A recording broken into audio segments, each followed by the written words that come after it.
Hi everyone, আসসালামু আলাইকুম। আমি প্রিন্স মিহাদ আপনাদের সামনে আজ 3rd নাম্বার ব্লগ নিয়ে আসলাম।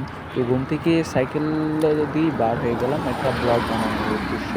তো চলে যাচ্ছি আমরা একটা শোরুমের ভিতরে। তো শোরুমের ভিতরে যেয়ে দেখি অনেক বিভিন্ন প্রকার মাছ আছে।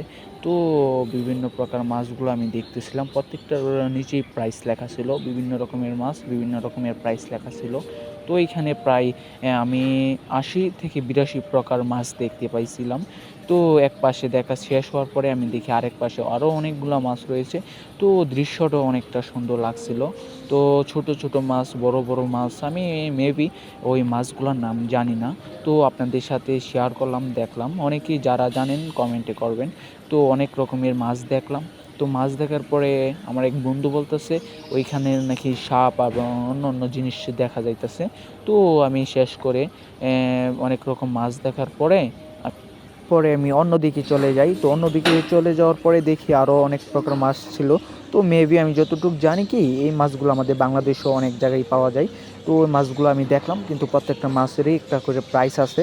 তো 5 ইউরো, 7 ইউরো, তো অনেক টাকাই। তো এদিকে এসে দেখলাম এক সাপ, এগুলোও বিক্রি হয়। নিচে এই যে একটা হোয়াইট কালার সাপ আছে। তো অনেক রকম বলতে সাপের মুষ ছিল।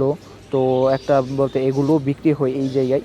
তো একটা মোষের দাম ছিল 222 ইউরো, বাংলাদেশে প্রায় 3-4 হাজার টাকা। তো এদিকে এসে দেখি কি যে খরগোশ, তো বিভিন্ন প্রকার প্রাণী বিক্রি হয়। তো এদিকে দেখি ইঁদুরের মতনও। তো জানি না এগুলো কি। পরে পাখি দেখতে দেখতে পাখি এসে গেল। তো পাখিগুলো দেখলাম, তো প্রত্যেকটা প্রাইসই আছে ওইখানে। তো পরে আমি বিভিন্ন শোরুমের ভিতরে গিয়ে এই যে দেখতে পাচ্ছেন বিভিন্ন রকম অনেক সুন্দর সুন্দর কাজ করা জিনিস আসছিল। তো আমি এগুলো দেখতেছিলাম। তো প্রত্যেকটা বলতে জিনিসেরই প্রাইস লেখা ছিল, যার যেটা ভালো লাগে নেই। তো আজকে আমি মূল উদ্দেশ্য ছিল আপনাদের ওই মাছ, সাপ, খরগোশ এগুলো দেখানোর এবং বিভিন্নটার প্রাইসে বলা।